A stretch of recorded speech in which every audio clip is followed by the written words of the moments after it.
bem? Tudo certo, querido? Seja muito bem-vindo. Aguardando o restante da turma para entrar. Tudo bom, Alexandre? Olha a turma aqui solicitando já a entrada. Boa noite, muito boa noite, pessoal. Bem-vindos, bem-vindos. Boa noite, boa noite. Boa noite, pessoal. Joia. A Savana tá entrando aí também, o Thiago. Aguardar um pouquinho aqui. Vou pôr pra gravar logo, né? Que aí a gente já vai... Eu vendi meu estúdio ano passado pra pagar conta, né, cara? Assim, né? As contas que se acumularam, né? Não é fácil, não. Pegou pandemia, né? Pegou pandemia e pega depois mais a enchente, né? Cara, mas é assim, tem... A minha esposa tá aqui comigo, ela tá me corrigindo aqui no meu lado, ela vai...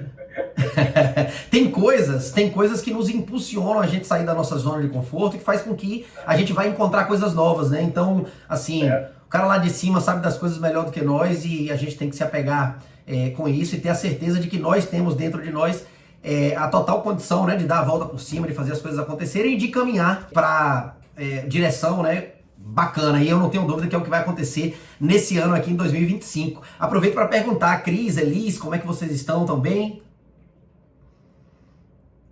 Tá aí, se você puder, manda até uma mensagenzinha lá, marcando a Ellen, o Thiago, a Savana, a turma que já tinha confirmado que não chegou ainda. O Thiago tá aqui, que não tá é a Sá. Ah, o Thiago tá ali, eu não tinha visto não. Fala, Thiagão, E bem-vindo. a Ellen. Pronto, show. Acho que a Elis ia falar ali, eu falei por cima. Tudo bem, graças a Deus, só com um pouquinho de gripe, tô me recuperando. Tá geral, né? Tá geralzinho. Tá todo mundo assim, gente do céu. Todo mundo. A Savana falou a mesma coisa. Estou aqui em cima da cama, talvez não abra a câmera, mas vou participar, quero muito e tal. Tá lá, gripadaça. Hoje tô melhor, de todos os dias hoje tô melhor ainda. Maravilha. Gente, prazeraço, inclusive tá aqui com a presença do Alexandre, da Sheila, que estão chegando aí, que trazem uma bagagem de vida e uma bagagem também aplicada ao digital interessantes. Então tô assim, entusiasmado para que a gente dê sequência da melhor forma possível. E hoje nós vamos falar muito sobre comunicação, dando sequência. A gente já falou algumas coisas sobre gatilhos, sobre persuasão, mas o tema vai ser justamente em cima da tríade aristotélica, que tem muito a ver com a metodologia CHT, que é a que eu desenvolvi com base, né, na sequência do que a gente aborda numa sessão estratégica, numa aplicação, enfim, numa closer call. Então, super bacana. Não sei se tem alguém aqui que já ouviu falar em Aristóteles, que curte Grécia Antiga. Alguém já estudou essa área aí? Alguém aqui já leu o livro Gatilhos Mentais? Quem já leu esse livro? Gustavo Ferreira é monstro demais, né? Ele escreveu um livro que eu aconselho fortemente que vocês leiam. O nome do livro é esse mesmo, Gatilhos Mentais. E a gente vai pegar a ideia do rei ali, né? Para que a gente possa ter ideia do que é a coroa de ferro da comunicação, do que são as vestimentas do rei, do que é o cetro do rei e tudo mais, para que a gente possa compor essa comunicação, como eu brinquei com vocês, para nos comunicarmos como reis e rainhas, né? Como eu estava dizendo, Cris já resolveu aí? Tá conseguindo acompanhar a gente? Tô lhe ouvindo bem agora, amor. Bom, que bacana. Era o fone mesmo? Você tá me ouvindo bem? Sim, lhe ouvindo bem. Acredito que era alguma coisa da internet, mas tá bem agora, viu? Joia, top demais. Então vamos lá. O que eu estava falando sobre Aristóteles é que, nossa, 384 a.C., né? Ou seja, mais de 2.400 anos, acho que 2.409 anos. O cara passou por aqui no período lá, né, dos grandes pensadores, dos grandes filósofos gregos, contemporâneo ali de Platão, foi inclusive discípulo de Platão, então foi considerado um dos 3 maiores filósofos. Teve na sua juventude uma formação bem forte ligada às ciências, talvez por isso que ele tenha tantas obras ligadas à comunicação, não somente a comunicação voltada para vendas, mas realmente muito interessante a gente ter ideia dessa tríade. E essa tríade, aí no material que a Thaís colocou, tinha o rei acima, né, que eu coloquei as informações ali, que a gente vai entender essas vestimentas, essa coroa, esse cetro, fazendo uma alusão com relação a esse material. Pode descer, Thay. Então, a gente tem essa tríade com ethos, com patos e com logos. O que é que significa isso, gente? Nossa Senhora, que diabo é ethos, é patos, é logos? o ethos, ele representa a parte ali da credibilidade. Então, toda comunicação, a gente tem que partir por base de abordar todos esses temas e, claro, existem diversos gatilhos e formas de comunicação a partir de cada pé desse tripé aí, dessa tríade, e que a gente vai perceber que faz todo sentido a gente se comunicar adequadamente, sobretudo quando a gente estiver falando para objetivo, né, de conversão, de fechamento de negócios e tudo mais. Então, ethos remete àquela questão da credibilidade. Então a gente vai ver vários gatilhos ali, sobretudo autoridade, prova social, enfim, especificidade, ligado a ethos. E se a gente entende, meio que como passando marcha mesmo no meio do atendimento, ou seja, de forma fluida, sem ser mecânica, a gente consegue essa credibilidade que a gente precisa. Para persuadir, para influenciar pessoas, é necessário que a gente construa esse ethos, que a gente tenha, né, atinja essa credibilidade por meio de argumentos que, de fato, a gente vai colocar à prova essa autoridade, essa credibilidade. Sem isso, a gente não consegue ir para os passos posteriores. Então, assim, a persuasão, ela se completa, ela ativa as nossas emoções através do patos, e o logo, ele vem para encerrar essa comunicação com argumentos lógicos ali, para que a nossa parte racional do cérebro decida pela compra em definitivo. Então, assim, tá dando para vocês entenderem que, muito embora a gente entenda que 80% das compras, ou seja, das vendas, elas ocorrem no campo emocional, isso só vai acontecer se houver uma justificativa, se houver uma razão, se a gente estiver pautado, pelo menos psicologicamente na cabeça do cliente, uma razão para que essa compra aconteça. Então isso a gente vai ver ao longo do processo. Então, assim, o que é que eu quero dizer para vocês nesse processo inicial? O ethos, ele é representado, e aí a gente vai brincar aqui colocando como a coroa de ferro desse rei, certo? Ele é representado pela coroa de ferro, cujos gatilhos eles vão representar autoridade, como contendo poder, e que nos vejam de fato como um rei no momento da nossa comunicação. O primeiro gatilho, que está aí no material disposto, é a especificidade. Quem poderia me dar exemplos aqui de especificidade, de um gatilho de especificidade? Alguém aqui já na comunicação utilizou gatilhos de especificidade? A Sheila, que já está aí há uns 2, 3 anos no segmento, Sheila. O que você traria aí de exemplo de gatilho de especificidade para nós?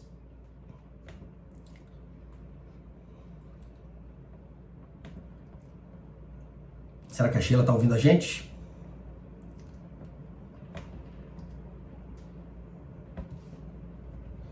Alguém daria um exemplo de gatilho de especificidade, meu povo? Me contem. O lance da especificidade é a gente tornar a fala menos genérica mesmo, né? Tipo uma estatística que a gente coloque e tal. Eu posso até dar um exemplo aqui, para a gente ter uma ideia mais concreta. É um gatilho dos mais importantes. Então, vamos supor aqui que a gente quer contratar um serviço de limpeza, sei lá, tá? E vamos comparar 2 slogans. A melhor limpeza de janela da região é a que eu tenho, ou algo parecido. Parece um negócio meio de falastrão, né? A melhor limpeza de janela da região. Compre comigo que você vai ficar satisfeito e tal. Parece um negócio meio, não soa meio picareta e tal. Agora, se a gente pegar o slogan e trouxer a especificidade, vamos pensar num anúncio tipo assim, eu limpo janelas de prédios com produto X usando a tecnologia Y que permite eu limpar 2 metros quadrados de janela por minuto. Isso já passa, quando a gente descreve, né, um serviço, já passa uma precisão do que se trata, já elimina as dúvidas ali. Então, esse primeiro gatilho de ethos, que é justamente o que a gente está buscando construir credibilidade nossa, que é a especificidade, ele limpa dúvidas. Ele já passa a ideia de que, nossa, eu estou conversando com alguém que tem ciência do que faz, que já tem uma metodologia, que sabe qual é o produto que vai utilizar, qual que é a metodologia que ele vai fazer, e ele é direto. Então, assim, com conforto psicológico, gente, qualquer comunicação faz com que as pessoas acreditem em tudo que a gente vai falar. Ou seja, a gente vai ganhar credibilidade. Por que vão acreditar? Porque é real, porque estão percebendo que a gente tem capacidade para aquilo. Segundo gatilho da coroa de ferro, e a gente está falando aqui no campo da credibilidade, só relembrando, são 3 pontos: credibilidade, emoção e razão, tá? Se a gente não constrói credibilidade, a gente não aproxima para ser ouvido pelo lead, pelo cliente, pelo possível cliente, a gente não consegue despertar as emoções ali e muito menos no período ali da quebra de objeções, que é na razão que o cara vai, que bate na tecla ali, a gente não vai conseguir embasar tudo que a gente diagnosticou se a gente não tiver construído esse processo inicial de autoridade. Claro que vocês já assistiram às aulas anteriores, mesmo quem chegou depois já disse que conseguiu ver lá na área de membros, onde a gente vai ter especificidade para que a gente passe por esse período inicial, né? Claro, rapport, conexão, diagnóstico, entendimento, isso tudo a gente está perpassando nesse primeiro pé da tríade. Segundo gatilho, autoridade. Alguém aqui pode me dar exemplos de gatilhos de autoridade? Tá, e se você quiser falar também, fica à vontade, tá? Como close, a gente sempre traz a autoridade de especialista, né? Então, assim, se eu estou vendendo um produto, uma mentoria como closer, né? A mentoria de closer. Então, vou me colocar como especialista, vou falar sobre os meus resultados. Então, transmito para aquele lead a minha autoridade, que eu sei o que eu estou falando, né? Então, isso traz, então, se tiver premiação, se tiver plaquinha, essas coisas, tudo mostra essa autoridade que a pessoa vai sentir confiança. Perfeito, Thaís. Então é isso. O gatilho da autoridade, todos os prêmios, todas as plaquinhas, as certificações, as indicações, tudo isso são provas de autoridade. Resumindo, o gatilho da autoridade ele visa transmitir o quê? Confiança. Se a gente atinge a confiança, a gente já é visto de outra forma e é ouvido de outra forma. É um gatilho mental super simples, extremamente poderoso, mas que a gente deve prestar muita atenção. Se a gente trouxer como suposição aqui, se a gente precisar, por exemplo, fazer uma escolha de uma pessoa para dar uma palestra, tá? Um dos candidatos ele é totalmente desconhecido, o outro escreveu um livro e está lá nos noticiários do horário do almoço. Certamente, quase que 100% das pessoas vão apontar para o segundo candidato para que ele seja escolhido, porque ele parece ter uma autoridade maior do que o desconhecido ali, mesmo que essa autoridade seja suposta, mesmo que seja descoberto que aquilo é uma fraude, que o cara escreveu um livro, mas o livro não é dele, que ele participou de uma entrevista, mas que aquilo, na realidade, não quis dizer muita coisa. Se a gente percebe autoridade em alguém, gente, fatalmente a gente vai escolher, né, aquela pessoa, aquele produto, aquele serviço para estar junto com a gente. Então, demonstrar autoridade no papel de closer, sobretudo de closer high ticket, é fundamental para que a gente realmente consiga ter caminho para que a gente dê sequência no atendimento, tá? Tá fazendo sentido para vocês? Pode falar, Sheila, eu vi que você levantou a mãozinha, fica à vontade. Desculpa atrapalhar, eu ia te perguntar qual que é o primeiro gatilho. Tive que largar o telefone aqui e sair para atender a porta, mas já voltei. Tá. Não atrapalha de forma nenhuma. Inclusive, eu quero fazer um combinado com vocês. Aliás, reforçar um combinado. Todas as vezes que vocês quiserem falar alguma coisa, perguntar, interagir, eu acho que a dinâmica fica mais gostosa e fica mais rica assim. Então, falem à vontade. O primeiro gatilho da coroa de ferro que a gente está falando, que é ethos, que é a credibilidade, é a especificidade, Sheila, tá? A especificidade. Aí, o segundo gatilho é a autoridade, que é isso que a gente está falando agora, tá? E o terceiro gatilho é a prova social, né? Todos os depoimentos, todos os dados estatísticos, todos os cases de sucesso, tudo isso é prova social. Então, vamos imaginar que a gente está numa viagem na hora do almoço, a gente tem dúvida sobre que restaurante parar para comer, a gente se depara com dois, essa é meio batida, né? Mas ilustra super bem. E a gente percebe que um tá cheio e um tá vazio. Certamente a gente vai no primeiro, porque é a comprovação, é essa prova social aí mesmo, de que há mais qualidade naquele do que no outro. Então, sempre, gente, sempre que as pessoas tiverem dúvidas sobre alguma tomada de decisão, a gente vai buscar uma referência, né, em outra pessoa, para que possa ajudar a gente a decidir o que é que deve ser feito. Então, não é à toa que os vídeos de mensagem de depoimento, tratando sobre qualidade, que os produtos, os serviços têm ali, praticamente são meio que uma chancela de qualidade do processo. As empresas, a gente vê muito aí, né, garoto propaganda famoso, enfim, artistas e tal, representando empresas famosas, justamente porque, em tese, é uma comprovação de qualidade de que essas empresas merecem o dinheiro daquele consumidor.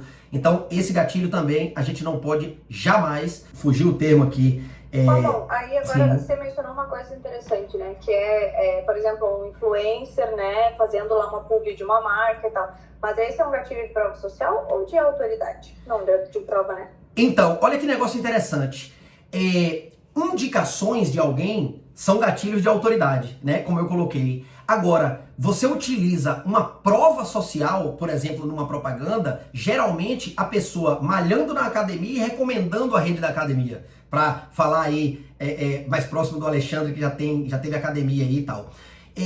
Então, perceba, quando a pessoa que é um famoso se insere como prova social, tipo, esse café é muito bom e eu utilizo, que delícia. Então, além da questão da autoridade daquele café ser elevada, é uma prova social de que alguém importante aprova e recomenda. Deu para entender a diferença entre uma coisa e outra?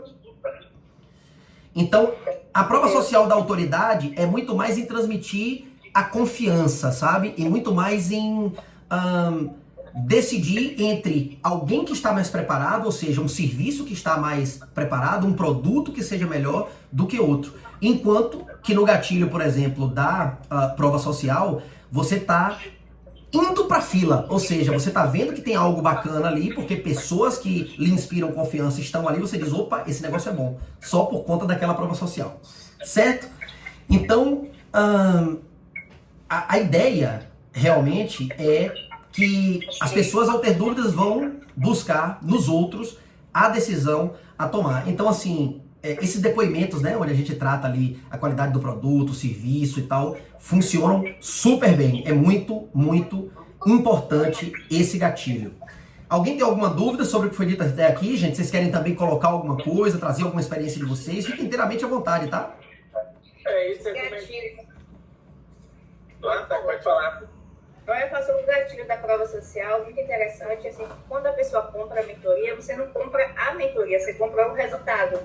Então, se você mostra ali case de sucesso, pessoas que já passaram por aquele processo e conseguiram, a pessoa se enxerga naquele local, naquele lugar. Então, ela sabe, ela vê percepção de valor, ela vê que realmente ela vai conseguir e ela compra. Eu mesmo já comprei vários cursos de marketing, de vendas, assim, pelos resultados das pessoas, não muito pelo que eu vi ali no Instagram. Então a gente compra, né? A gente quer a prova social, que é bem interessante. Eu sempre vendi muito com prova social, principalmente em fórum. Eu estava tendo um papo com a Sheila no PV e ela estava dizendo o seguinte, nossa, mas de repente a gente vendeu um produto que ainda não tem uma familiaridade tamanha e tal, e eu estava colocando com ela que a maioria das pessoas que tem êxito nos projetos não tinham experiência na venda com aquele produto anteriormente. Ou seja, a venda é muito mais percepção do que aquilo vai trazer de mudança, o que vai agregar na vida das pessoas, do que de fato a gente esmiuçar detalhadamente aquele produto ou a estrutura daquele produto. Então, no momento que a gente entende esse clique, em aulas anteriores a gente já bateu bastante sobre isso, mas é sempre importante a gente ratificar, não é o produto que faz com que a gente venda mais ou menos.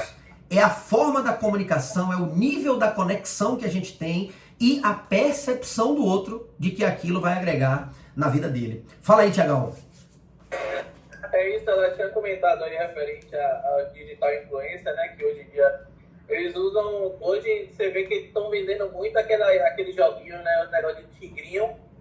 E de prova social eles ficam usando aquele aplicativo que fica mandando como se estivesse recebendo mensagem do Pix que eles estão recebendo de dinheiro, né? Cara, os gatilhos, eles são poderosíssimos e quando utilizados por pessoas que não têm escrúpulos, que não têm ética, enfim, que não são retas, não tem jeito, cai, porque é fórmula. O que a gente está falando aqui são coisas que a mente humana, a gente está falando de uma base, de uma tríade, de um dos 3 maiores filósofos da existência, onde ele está colocando que se a gente se comunicar dessa forma, a gente vai ter as pessoas do nosso lado. Ou seja, logicamente eu sempre ressalvo, né, que a gente tem que utilizar isso daqui com responsabilidade, para o bem e tudo mais, para a comunicação. Por isso que eu digo e reafirmo para todos vocês, gente, eu não conseguiria de forma nenhuma representar um produto que eu não acreditasse, representar um projeto, um expert, alguém que eu não acreditasse, que eu não confiasse, que eu não tivesse provas de que aquilo de fato é algo muito positivo e que impacta positivamente na vida das pessoas. Nossa, eu deixei de comer carne por impacto na indústria da carne, com relação ao meio ambiente e tal. Eu sou um cara de criação que eu conheço lei de causa e efeito e tudo mais. Então, realmente vale a pena a gente conhecer isso daqui e utilizar a partir do momento que a gente realmente entende que as pessoas precisam de base para tomar uma decisão que de fato vão mudar positivamente a vida, os horizontes, a forma de ver que as pessoas têm. Então, a prova social realmente é poderosíssima. Esses influencers aí no jogo do Tigrinho, inclusive, utilizavam uma parte do jogo que era um dummy, né? Onde eles só ganhavam e documentavam aquilo. E utilizavam esse app que você falou aí, Tiagão, para comprovar, entre aspas, né?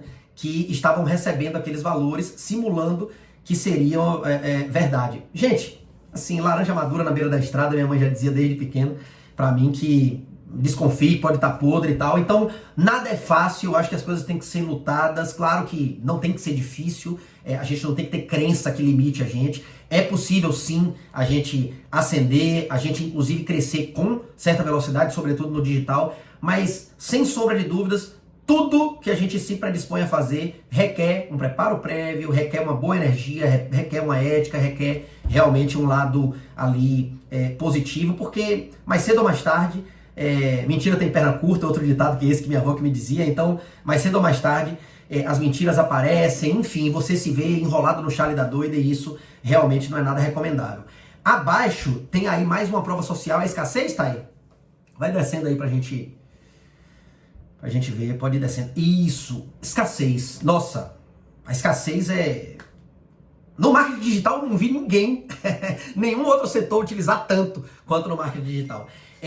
Então assim, escassez é a gente utilizar mesmo, aquela, é por tempo limitado, adquira hoje, últimas vagas. Então, são exemplos aí, né, de gatilhos de escassez. É um gatilho mental usadíssimo no marketing digital, a galera trabalha como se fosse o único, inclusive, e faz mal. O comportamento natural do ser humano é agir quando percebe que está prestes a perder alguma coisa, então a galera pega pesado nisso. O Érico Rocha adora o gatilho da escassez e é um dos pais aqui, né, do fórmula de lançamento e tudo mais. Tem ele e o Ladeira ali que também veio de forma muito forte. E, assim, a gente tem que atentar para ele, para utilizar de forma bem adequada, porque se a gente utiliza de qualquer forma, as pessoas até não sentem firmeza naquilo. Principalmente quem já conhece os meandres ali do digital, quem já conhece o funil e tal. Então a gente tem que utilizar com parcimônia, entendendo na nossa comunicação até onde a gente deve chegar com ele. Então assim, a gente tem uma tendência natural, gente, falando ainda do gatilho da escassez, se tem um recurso disponível muito grande, muito fácil, a gente meio que perde a urgência para obter. Bom, se eu adquirir agora ou se eu pensar um pouco mais, vai estar no mesmo lugar, pelo mesmo preço, na mesma condição e à minha disposição, então eu não tenho por que agir com pressa. O brasileiro, por si só, ele já tem uma pegada meio, né, procrastinadora, então é isso, a gente tem que dar a ideia de que não é tão à mão, de que é alguma coisa que pode entrar em falta, e aí a gente acaba despertando o interesse de que as pessoas vão atrás com uma pressa maior do que a habitual. É um gatilho que nunca sai de moda, um gatilho fortíssimo, que realmente a gente, sabendo utilizar, a gente vai muito longe. Gatilho da urgência aí que está descrito abaixo. Bom, a urgência é uma daquelas que vocês podem me perguntar, como a Sheila perguntou, mas Amon, não tem muito a ver ali. Eu diria que a urgência é muito amiga da escassez, mas a gente pode utilizar ela como uma urgência turbinada, digamos assim. Então é uma parada que você pega assim e diz, cara, é sua última chance, é uma oferta válida para agora, enfim, sabe, é o último momento aqui para que você adquira nessa condição e tudo mais. Então costuma ser trabalhada realmente muito junto com a escassez e se a gente colocar, por exemplo, eu já vi muito, a gente entrando aí na Amazon da vida, nesses... Então, Amon, vou aproveitar que você está terminando da palavra. Sim. E vou dar um exemplo da escassez, acho que é uma coisa bem atual. Sim. E que puxa um gatilho bem forte em todo mundo, assim, que é a Black Friday, né? Que Isso. nem é mais Friday, é a semana toda agora no Brasil, né? Mas é uma coisa que nos puxa pra, meu Deus, se eu não aproveitar essa oferta agora, depois não vai ter e tal. E aí você compra coisa que você nem precisava, mas é porque tá barato, enfim. Perfeito, Sheila. O termo que eu tava aqui buscando é que eu tava já olhando para o seguinte, é marketplace. Se a gente analisar em marketplaces, por exemplo, eles utilizam muito aquela tática de você entrou no marketplace, lá numa loja de algum marketplace, tem lá um reloginho, né? Você tem tanto tempo para aproveitar essa oferta. E aí fica em contagem regressiva. 3 minutos, 2 minutos, 1 minuto, e aí o cara vai, pá! E por aquela urgência, né, que é desencadeada através desse gatilho, a gente acaba adquirindo. A Black Friday é um gatilho fortíssimo, de urgência no dia, mas é um gatilho que aí já tá mais em patos, já tá ali na emoção, que é o seguinte, na antecipação e no medo de você perder aquela oferta. A antecipação, porque a turma já começa com oferta muito antes, né? É Black November, é Black Week November, é Black tal, até chegar lá depois da primeira quinzena e chegar no dia da Black Friday de fato. Então eles utilizam muito também no gatilho da antecipação.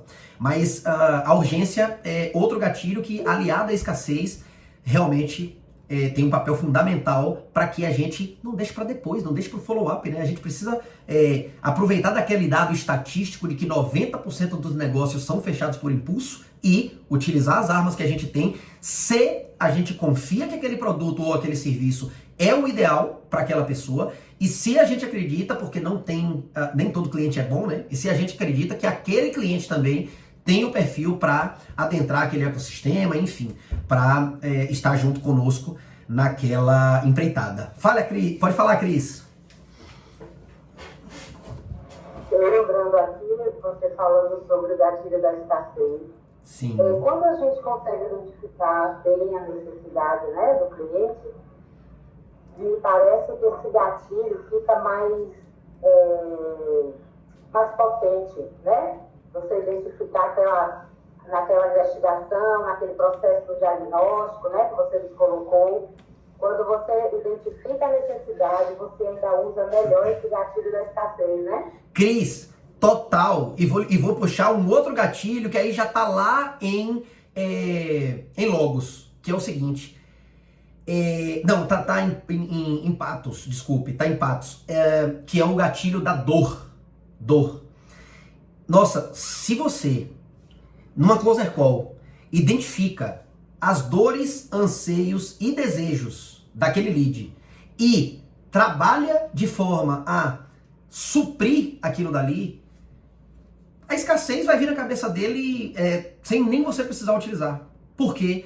Porque a pessoa necessita, a pessoa não quer, a pessoa passa a perceber que necessita daquilo para mudar o que ele precisa. Ele precisa abrir uma oportunidade, ele precisa ver um novo horizonte, ele precisa aprender uma ferramenta ou ter um conhecimento diferente para que ele possa atingir aquele objetivo que ele tem enquanto pai de família, enquanto mãe de família, enquanto, enfim, família como um todo, enquanto pessoa, enquanto, né, até para si próprio, porque muitas vezes a gente acredita no produto e tem dúvidas sobre nossa capacidade a partir daquele produto. Então, quando a gente desperta essa comunicação de forma adequada, e aí a gente está até então aqui falando sobre a coroa de ferro, já a gente vai descer para patos, para as vestimentas do rei. Nossa, as pessoas se veem naquilo e de fato faz outro sentido. Eu costumo dizer que se você não conecta bem e não diagnostica bem, você não tem como quebrar objeções no final. Você não tem como ir para a etapa 5 quebrando objeções de alguma coisa que você não identificou, quais são as dores, quais são os desejos, em que você pode ajudar, o que aquela pessoa tem. Por isso que eu gosto que a gente sempre esteja se comunicando por aqui. Claro que é diferente de uma closer call, aqui eu estou passando conteúdo, mas eu quero saber como que vocês estão percebendo isso, se a aula está tendo uma profundidade ou se vocês estão entendendo a profundidade do que está sendo dito, se vocês veem aplicabilidade no dia a dia de vocês, na vida pessoal ou no labor mesmo, exercendo a função de closer ou em qualquer outra função ligada à comunicação, sobretudo à área comercial. Porque quando a gente tem o feedback do outro, a gente vai sentindo onde que aborda mais, onde que aprofunda mais. Então, realmente, numa closer call é super importante que a gente fale menos, ouça mais. A gente até vai falar alguma coisa nesse sentido por aqui, mas a ideia é que a gente fale 30, 40% da call. Os outros 60, 70% a gente escute. Porque se a gente não escuta, a gente não identifica isso, né? Se a gente não faz a pergunta certa, a gente acaba não tendo os subsídios, não tendo as informações que a gente precisa para auxiliar a decisão mais assertiva por parte do lead. Pode falar, Cris. Justamente falando sobre as outras aulas, né? Eu estou achando interessante que a gente está conseguindo, eu pelo menos, né, linkar muita coisa e vendo assim que quando a gente faz o diagnóstico bem feito, né, com aquela metodologia que você apresentou para a gente passa a identificar melhor as necessidades, né?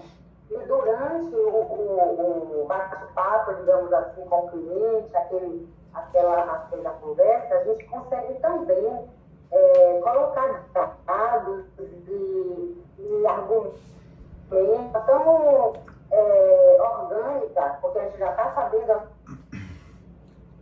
totalmente ao final, a gente vai ter poucas objeções ou nenhuma. E o fechamento pode vir naturalmente, né? Por esse cuidado, por essa complexidade na observação, nas perguntas, né, assertivas. E a gente, então, pode diminuir muito, muito a objeção, né? Cris. Até pular essa etapa, que é o que a gente mais quer, né? Não ter a etapa da objeção.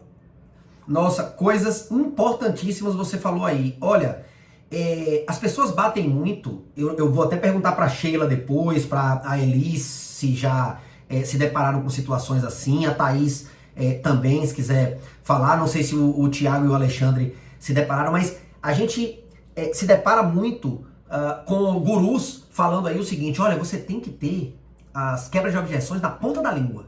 Se o lead lhe fala isso, você tem que falar aquilo. Se o lead lhe fala aquilo outro, você tem que dizer isso aqui. Gente, não existe fórmula mágica, não. Na realidade, é esse o ponto que Cris foi em cheio aí. Se a gente aborda adequadamente, se a gente conversa, se a gente tem conexão, se a gente diagnostica, se a gente propõe soluções adequadamente, se a gente utiliza as técnicas de ES7, se a gente tem as pequenas confirmações de que é aquilo que a pessoa está querendo, cara, o que vai restar de objeção depois? E se restar, vai ser na esfera do logos, que é o racional. Vai restar o seguinte: vai vir na cabeça da pessoa algumas dúvidas. Nossa, eu vou agora... Aquele grilo falante que vai estar ali do lado, dizendo pra ele: ó, e a razão, sim, você tá querendo entrar, mas e aí? E tal coisa assim, assado. Aí vai ser nisso. Mas as objeções vão chegar de forma muito sutis. E qualquer coisa que uma autoridade que tá na frente da pessoa falar ali, a pessoa não vai estar nem querendo ouvir a resposta toda. A pessoa só vai querer ouvir o princípio que é aquilo, que o receio dela não tem porquê. E aí você vai entrar com garantias, vai entrar com outros gatilhos que a gente vai ver aqui também. Então, é esse o ponto. Se a gente faz as etapas, cada janelinha no seu andar, sem queimar etapas, sem bagunçar, né, o momento de tratar cada ponto, seguindo uma linha lógica de programação neurolinguística, inclusive, que, se não me engano, a Sheila já teve algum contato com isso, nossa, a coisa fica ajustadinha. Você não ganha só um novo cliente, você ganha uma pessoa para se relacionar, você ganha um contato nossa, esses contatos são tão importantes, gente. Eu já tive contatos assim super frutíferos com mentorados que compraram mentorias que eu representei. Eu já encontrei em estados diferentes com esses mentorados, outros já vieram aqui, e é tão bom, né? Quando a gente tem uma relação sincera, verdadeira, bacana, ganha-ganha, que um pode auxiliar o outro. Então, isso facilita demais. Facilita demais. Você falou... Eu lembrei do Lucas, Amon. O Lucas foi um mentorado que o Amon vendeu a mentoria. O mineiro? Porque Amon é um vendedor que vende avião caindo. Ele disse: Amon, se você quiser vender um avião caindo pra mim, cara, eu compro e tô dentro dele, porque eu sei que não vai cair e tal. Mas, assim, tirando as brincadeiras e os extremos, mas é isso. Eu acho que é igual a liderança, sabe? Assim, não tem... Chefe é uma coisa, líder é outra. Eu não consigo ser chefe de ninguém, gente. De verdade mesmo, não consigo ser chefe de ninguém. Eu consigo liderar porque eu tenho essa questão inata, né? Uma coisa minha e tal. Mas eu lidero ao lado. Eu tô sempre do lado. Eu tô abraçado com pessoas, eu tô fazendo as coisas acontecerem junto. Se preciso for, eu sou o primeiro a fazer a atividade braçal, para dar como exemplo, para dizer como é que faz. Então é mais ou menos isso. Quando a gente está na frente de Um lead, a gente tem que ter aquela ideia, né, que eu trouxe para vocês numa aula anterior, de que a gente tem que estar com o guarda-pó, o estetoscópio, a caneta na mão e o caderno de receita e atestado, e enfim, para receitar remédio ou o que seja, na outra. Então a gente tem que ser visto como essa autoridade, que as pessoas confiam em nós e que o passo que eles estão dando é para serem parecidos conosco. Ou seja, é para estarem na posição que nós estamos. Ou seja, é para estarem na posição que os experts estão e nós, como estamos caminhando ao lado, temos também essa condição. Então, sem autoridade, fica muito mais complicado, fica muito mais difícil isso tudo. A gente estava falando aqui da escassez, da urgência, né? E aí depois a gente começou a falar sobre a questão da prova. A prova social é o case, né? É aquela questão lá da pessoa que deu o depoimento, e aí você trouxe informações de alguém que se deu bem. E quando a gente utiliza uma prova social com perfis parecidos com o perfil daquele lead, nossa, cai como uma luva, né? Porque muitas vezes aquele lead pode dizer o seguinte: cara, eu não posso comprar esse mastermind, porque eu não vou ter tempo, eu tenho 2 filhos, 3 filhos, eu trabalho tantas horas por dia e tal. E quando você traz alguém que é do mesmo gênero, sei lá, o homem ou a mulher, que tem tantos filhos quanto ou mais, que trabalha tanto quanto ou mais, que tem outras atividades e que essa pessoa venceu, a pessoa começa a se questionar: nossa, eu também posso. Então a prova, na realidade, diferencia no seguinte: são avaliações, comentários, números, quantidade de vendas. É provar que o seu negócio, de fato, funciona. Não só que funcionou para aquela prova social, mas que funcionou para uma quantidade de pessoas maior. É uma diferença sutil, mas ela existe. E se a gente souber tratar essa diferença, a gente sai na frente também. A prova, gente, é como se fosse a joia, né, central da coroa de ferro ali do rei. É aquela cereja do bolo, né? Então a gente finaliza a coroa de ferro dos gatilhos mentais aqui com a prova, e é onde realmente a gente deve provar que tudo que a gente falou, que tudo que a gente colocou, que toda aquela troca real, verdadeira, ela de fato é real e verdadeira. Então assim, se a gente tem um bom produto, se a gente falou tudo no processo de convencer e a gente conseguiu provar, vai ser taxado como verdade, a gente vai ter credibilidade, e realmente essa credibilidade ela não vai ser arranhada, né, de nenhuma forma. Se tudo que a gente comprovar ali valorizou tudo que a gente falou, a imagem fica engrandecida, a imagem fica realmente vista aos olhos de quem está de forma diferente. Eu sempre prefiro, eu não sei como que é a relação de vocês, mas assim, com o dia a dia, a forma de vocês se comunicarem, mas eu tenho por base sempre falar uma coisa e fazer um algo mais. Eu não digo, porque o digital tem muito isso, né? As pessoas querem vender de repente o que não são. Eu costumo até brincar dizendo que eu não sou do digital, porque eu não sei parecer ser. Eu sou quem sou, e a gente é de carne e osso, a gente é humano, todo mundo tem os seus níveis de conhecimento mais altos, mais baixos, suas fragilidades. Só que é esse lado humano que faz com que as pessoas se conectem, que faz com que as coisas sejam reais. E quando a gente promete alguma coisa e faz um algo mais, as coisas acontecem de forma muito mais fechada, né? Muito mais próxima. E quando a gente prova tudo o que a gente falou de uma forma mais grandiosa, essa credibilidade, sabe, a joia da coroa de ferro, brilha forte, porque a gente fecha a parte da credibilidade no atendimento, sendo essa autoridade, tendo esse pancho para realmente ter a confiança daquele lead, a confiança daqueles leads. Então, dando sequência, o primeiro tripé a gente falou aqui, que é ethos, que remete à credibilidade, né, e autoridade. Agora a gente vai falar de patos, tá?